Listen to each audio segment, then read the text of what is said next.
देखिएगा पिछला लेक्चर में हम लोग स्टार्ट किए थे जिसका नाम था बोर का परमाणु मॉडल और बोर के परमाणु मॉडल के दोष। तो देखिएगा बाबू बोर बताया था कि परमाणु के नाभिक जो होता है ना ओकरा में दो प्रकार के पार्टिकल होते हैं जिसको प्रोटॉन और न्यूट्रॉन बोलते हैं।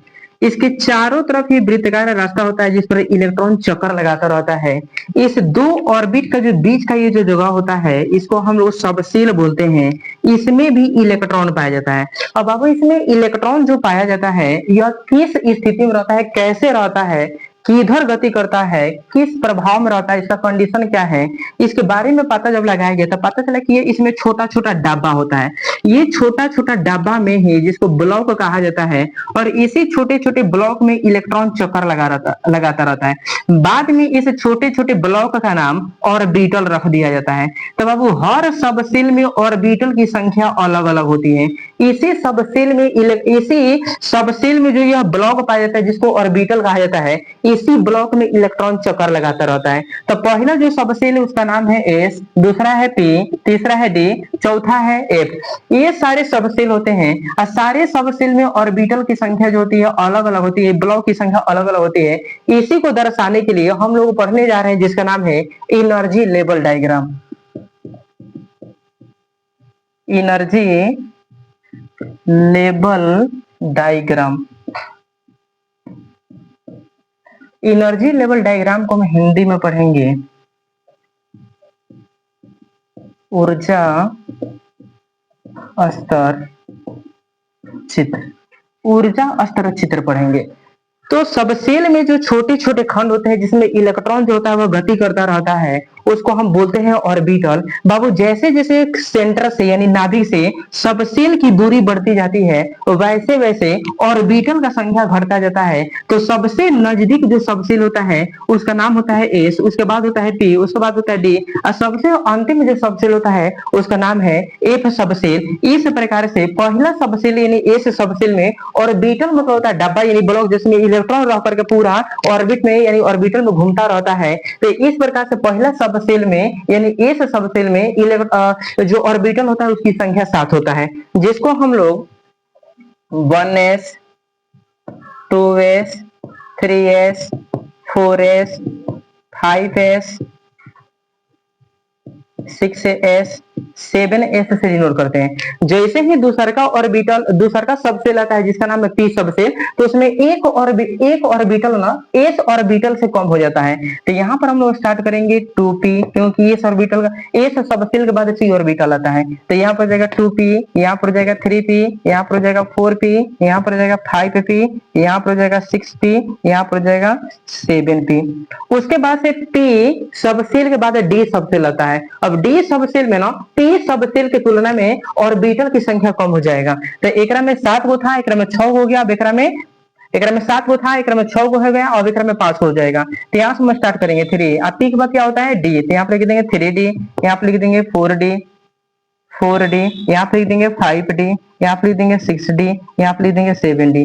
अब जैसे जैसे ऑर्बिटल की संख्या सेंटर से बढ़ती जाएगी वैसे वैसे ध्यान दीजिएगा अगर में ब्लॉक की संख्या कम होती जाएगी। तो सबसे ज्यादा ऑर्बिटल किसमें था इस सबसेल में, उसके बाद से सबसे कम किसमें हो गया पी सबसेल में, उसके बाद डी में और सबसे कम ऑर्बिटल किस सबसेल में होगा तो एफ में। तो यहाँ पे देखिएगा पहले वाले में 7 गो था, दूसरा में 6 गो, एक में हो गया 5 गो, अब इसमें हो जाएगा 4 गो। तो हम 4 से स्टार्ट करेंगे। तो यहाँ पर लिखेंगे 4 और डी के बाद कौन सा सबसेल आता है तो एफ। यहाँ पे लिख देंगे 4f, यहाँ पे लिख देंगे 5f, यहाँ पे लिख देंगे 6f, अब यहाँ पे लिखेंगे 7f। इस प्रकार से नाभिक से दूरी जैसे जैसे बढ़ती जाती है वैसे वैसे सबसेल में ऑर्बिटल की संख्या कम होता जाता है जिसको लेकर के हम एक डायग्राम बनाते हैं और इसको एनर्जी लेवल डायग्राम कहते हैं। अब इसको हम लोग सजाएंगे जैसे कि पहले वाले सबसेल में पहला जो ऑर्बिटल होता है उसका नाम है 1s, उसके बाद से 2s 3s 4s 5s 6s 7s हो गया। दूसरा का सबसेल में पी में जैसा हम लोग पहुंचेंगे तो में 6 गो ऑर्बिटल होता है जाना का 2p 3p 4p 5p 6p 7p बोलेंगे। जैसे ही हम लोग डी सबसेल में पहुंचेंगे तो उसमें ऑर्बिटल की संख्या ना एक और ही कम हो जाता है। तो 2 2 4 5 ऑर्बिटल होता है। पहले लोग बोलेंगे 3d, दूसरा को 4d 5d 6D, को बोलेंगे हम लोग 7D। जैसा हम लोग डी सबसेल से एफ सबसेल में पहुंचेंगे तो एक और ऑर्बिटल एक में कम हो जाएगा। तो ये स्टार्ट होगा 4F से, 5F, यहाँ पर हो जाएगा 6F, ये हो जाएगा 7F। अब सबसे ज्यादा ऑर्बिटल की संख्या एस सब सेल में है, इसे लेकर के हम एक एनर्जी डायग्राम बनाते हैं। अब तीर के निशान हम लोग इधर मारेंगे, क्योंकि ये जो होता है जैसे जैसे आप नाभिक से दूरी पर बढ़ते जाइएगा वैसे वैसे फिर एनर्जी लेवल बढ़ता जाएगा और ऑर्बिटल की संख्या घटता जाएगा। तो हो गया 1s, फिर हम लोग चलेंगे अगर बोलेंगे 2s, फिर इसको लेके चलेंगे तो ऊपर से लेके चलेंगे 2p, 3s हो जाएगा, फिर से ये हो गया, फिर से ये हो गया, इसको मिला देते हैं, ये हो गया, ठीक है, ये हो गया, फिर से ये हो गया, फिर से लास्ट में ये हो गया। तो पहले वाला ऑर्बिटल का नाम है बाबू 1s। 1s से बड़ा ऑर्बिटल कौन है तो उधर चलना है, पूछ की ओर से चलना है, तो ये हो जाएगा 2s। 2s से कौन है तो 2p, तो यहाँ पे लिखेंगे 2p। 2p से बड़ा कौन है 3s है, तो यहाँ पे लिख देंगे 3s। 3s से बड़ा कौन है 3p, तो यहाँ पे लिख देंगे 3p। 3p से बड़ा कौन है 4s, तो यहाँ पे लिख देंगे 4s। अब 4s से बड़ा कौन है 3d, तो यहाँ पे लिख देंगे 3d। 3d से बड़ा कौन है 4p, तो यहाँ पे लिखिएगा 4p। 4p से बड़ा कौन है 5s, तो आपको लिखना है 5s। अब 5s से बड़ा कौन है 4d, तो आपको लिखना है यहाँ पर 4d।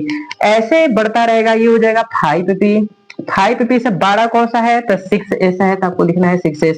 6s से बड़ा एनर्जी लेवल कौन है तो 4f है। 4f से बड़ा कौन है 5d, तो 5d लिखिएगा। 5d से बड़ा कौन है 6p, तो 6p लिख दीजिएगा। और 6p से बड़ा कौन सा एनर्जी लेवल है तो 7s लिख दीजिए। 7s से बड़ा कौन है बाबू 5f, तो आपको 5f लिख देना है। 5f से बड़ा कौन है 6d, तो आपको 6d लिख देना है। 6d से बड़ा कौन है बाबू 7p, तो 7p लिख देना है। 7p से बड़ा कौन है बता दीजिए, तो 7p से बड़ा आपका हो जा रहा है 6f, आपको लिखना है 6f है। 6f से बड़ा कौन है 7d, तो 7d लिख दीजिएगा। और सबसे बड़ा कौन सा है तो 7f है। इस प्रकार से जैसे जैसे सब सेल की दूरी बढ़ती जाती है न्यूक्लियस से, वैसे वैसे एनर्जी जो लेवल होता है वह बढ़ता जाता है और ऑर्बिटल की संख्या घटता जाता है। क्योंकि आप देख रहे हैं जो एस सबसेल है एक में 7 गो ऑर्बिटल है, वही पी में देखिएगा तो 6 गो है, डी में आप देखिएगा तो 5 गो हो गया और एफ में देखिएगा तो 4 गो ऑर्बिटल हो गया। इस प्रकार से एक में ऑर्बिटल की संख्या इस तरह से होती है। अब हम लोग जो होता है जैसे ही इलेक्ट्रॉनिक कॉन्फ़िगरेशन पढ़ते हैं तो ये पता है एक हम बोलते हैं एनर्जी लेवल का बढ़ता हुआ क्रम, इसको बोलते हैं इंक्रीजिंग ऑर्डर। इसको हम लोग पढ़ेंगे इंक्रीजिंग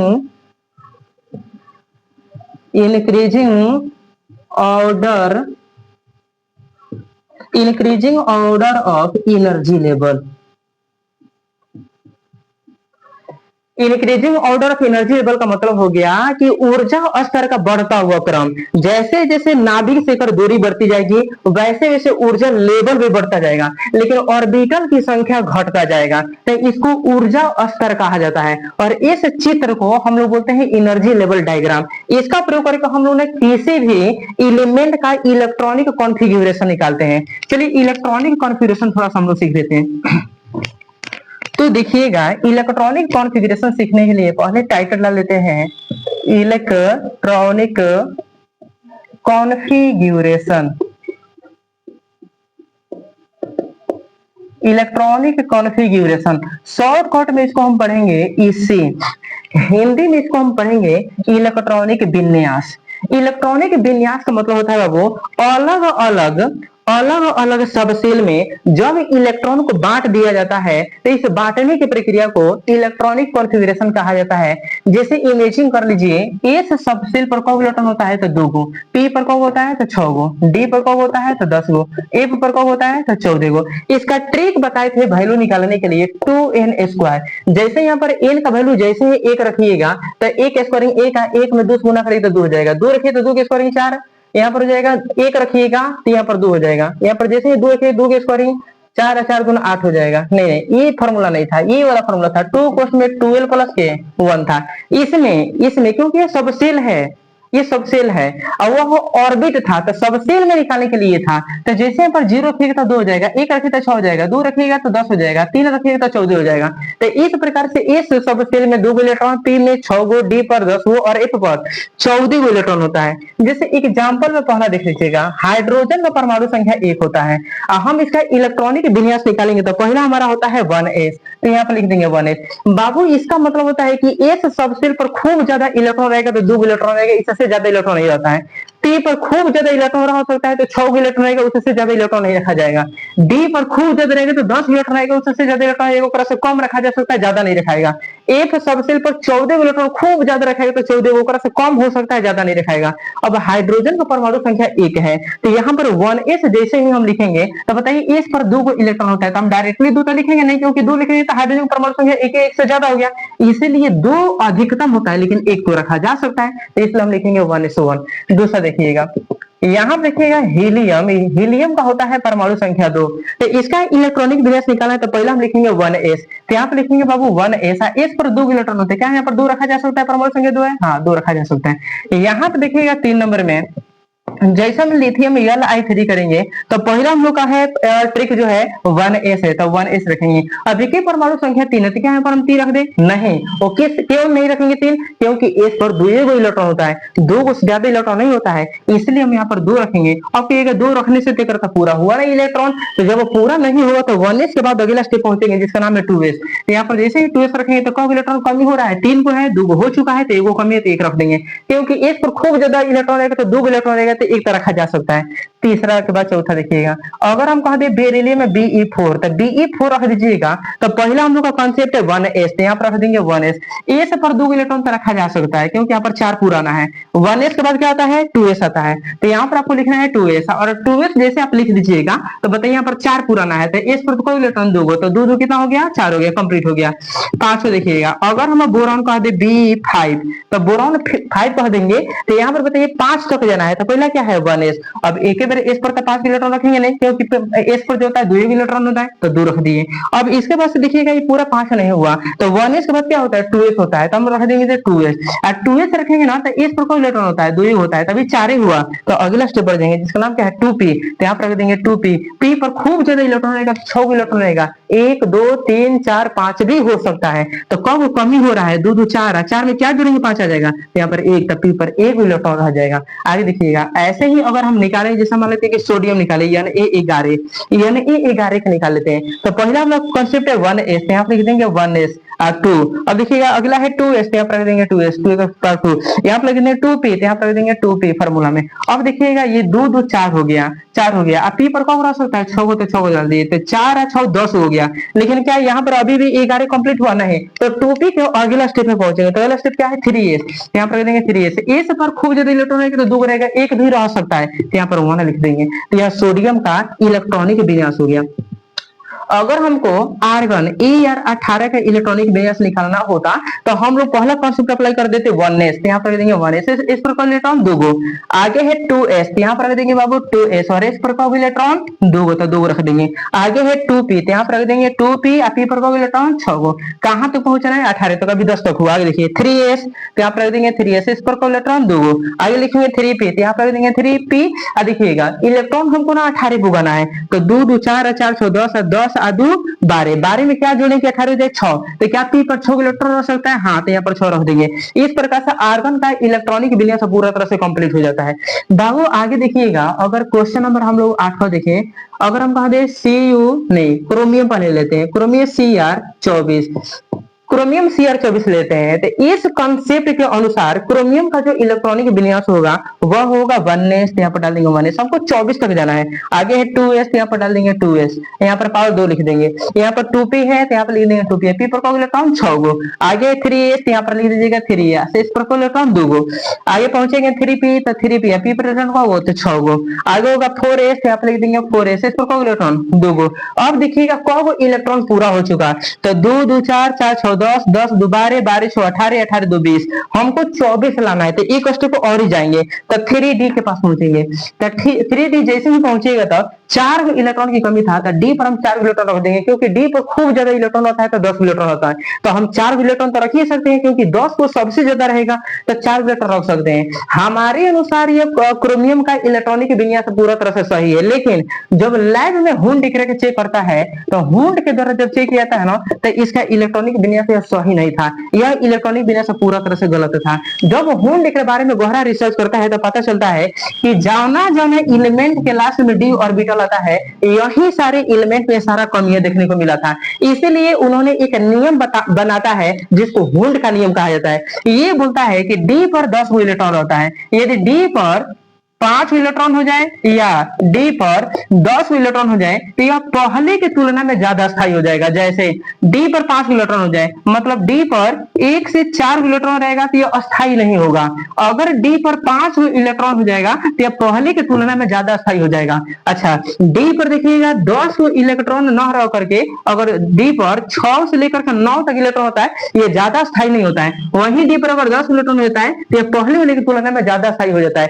इसलिए जो जो तत्वों के लास्ट में अगर मान लेते हैं डी पर 4 एलिमेंट आ गया, इलेक्ट्रॉन आ गया, या डी पर 9 इलेक्ट्रॉन आ गया, तो वह क्या करता है, अपने पहले वाली सबसेल से एक इलेक्ट्रॉन ये ग्रहण कर लेता है, जिसके चलते D4 जो होता है या D5 में बदल जाता है, और डी जो 9 होता है एक इलेक्ट्रॉन लेकर के D10 में बदल जाता है। अब पहले की तुलना में यह ज्यादा अस्थायी हो जाता है। तो याद रखिएगा, आधा भारा व कक्षक यानी ऑर्बिटल या पूरा भरा हुआ जो ऑर्बिटल होता है वह आंशिक भरे हुए ऑर्बिटल से ज्यादा अस्थायी होता है। इसीलिए जिन जिन तत्वों के लास्ट में यदि डी के पावर 4 आवे या डी के पावर 9 आवे, तो पहले वाले में से एक इलेक्ट्रॉन ग्रहण कर लेता है, और ग्रहण कर करके अपना जो होता है डी जो डी ऑर्बिटल होता है उसमें इलेक्ट्रॉन कंप्लीट कर लेता है, और इस प्रकार से वह अस्थायी हो जाता है। इस प्रकार से देखिए यहाँ पर डी के पावर 4 है, यह कंडीशन तभी उत्पन्न होता है जब लास्ट में डी ऑर्बिटल हो और डी पर या तो 4 इलेक्ट्रॉन हो या तो 9 इलेक्ट्रॉन हो। इसीलिए पहले वाले में से एक इलेक्ट्रॉन ले लेता है,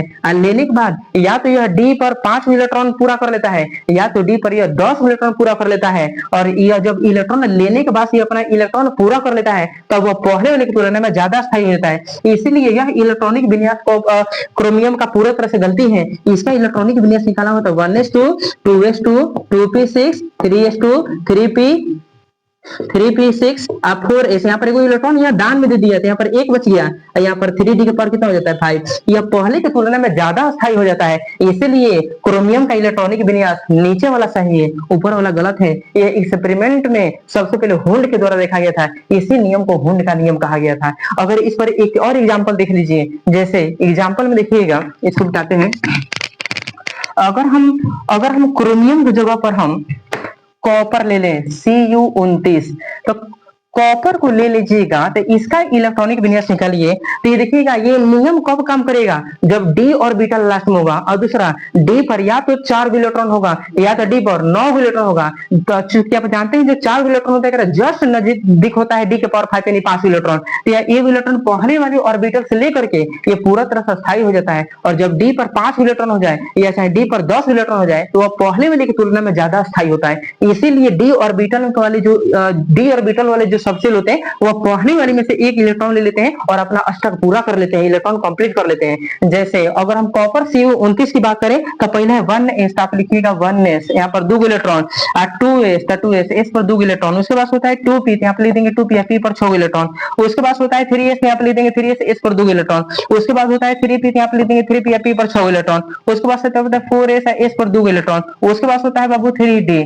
अब देखिएगा d आ गया तो हम लोग पहले कॉपर 29 तक पहुंचते हैं, तो 2 2 4 4 6 10 10 2 12 12 6 18 18 2 20 20 में क्या जोड़ेंगे कि 29 हो जाए, तो हम 9 जोड़ेंगे। अब बताइए यहाँ पर डी पर क्या 9 इलेक्ट्रॉन रह सकता है? हाँ, क्योंकि डी पर खूब ज्यादा इलेक्ट्रॉन होता है तो 10 इलेक्ट्रॉन होता है, तो इसलिए हम 9 इलेक्ट्रॉन लिख सकते हैं। अब ये 9 इलेक्ट्रॉन है तो ये ज्यादा स्थायी नहीं है, हमारे अनुसार तो ये सही है, लेकिन जब लैब में हुंड ने देखा तो ये इलेक्ट्रॉनिक कॉन्फ़िगरेशन गलती पाया गया। वह देखता है कि यहाँ पर 3d10 आ जा रहा है, उन्होंने दिमाग लगाई भाई ऐसा क्यों हो रहा है, तो उन्होंने ये पता लगाया कि आंशिक भरा हुआ जो कक्षक होता है वह अस्थायी होता है, और आधा भरा कक्षक या पूर्ण भरा कक्षक आंशिक भरे हुए कक्षक से ज्यादा स्थायी होता है। इसीलिए पहले वाला सबसेल से या एक इलेक्ट्रॉन जो होता है वह ले लेता है, दान ले लेता है, और दान लेने के बाद से अपना जो होता है वह इलेक्ट्रॉन पूरा कंप्लीट होता है। जैसे डी पर या तो 5 होना चाहिए या तो डी पर 10 इलेक्ट्रॉन होना चाहिए, यहाँ पर 9 गो है, एक इलेक्ट्रॉन यहाँ ले लेगा, लेने के बाद से अपना यह इलेक्ट्रॉन पूरा कंप्लीट कर लेगा। तो इसका इलेक्ट्रॉनिक विन्यास सही 1s2 2s2 2p6 3s2 3p6 4s1 और 3d10 हो जाएगा। अब यह इसका इलेक्ट्रॉनिक विन्यास पूरा तरह से सही हुआ। अगर आपके बोर्ड की एग्जाम में इलेक्ट्रॉनिक विन्यास से क्वेश्चन आता है तो बोर्ड में क्वेश्चन पूछा जाएगा 2 नंबर में इलेक्ट्रॉनिक विन्यास किसे कहा जाता है, तो लिख दीजिएगा भिन्न किसी भी तत्व के, कोई भी तत्व ले लीजिए, किसी भी तत्व के सबसेल में एस क्या है, पी क्या है, डी क्या है, एफ क्या है, सारा सबसेल है। तो किसी भी तत्व के सबसेल में जब इलेक्ट्रॉनों को बांटा जाता है कि किस सबसेल में कितना इलेक्ट्रॉन होता है, इस प्रक्रिया को इलेक्ट्रॉनिक विन्यास कहा जाता है। अगर इलेक्ट्रॉनिक विन्यास से क्वेश्चन आया बाबू तो उम्मीद रहेगा आप लोग का ये कि कॉपर, ये देखिएगा कॉपर, यहाँ पर कॉपर है, कॉपर और क्रोमियम से क्वेश्चन आप लोग का आएगा। ठीक है, ये कॉपर और क्रोमियम, पहले क्रोमियम लगा देते हैं और बस यहाँ पर कॉपर लगा देते हैं, कॉपर और दूसरा क्रोमियम, ये दो आपके बोर्ड के लिए बीबीआई रहेगा। ठीक है, चलिए नेक्स्ट लेक्चर के लिए वेट करिए।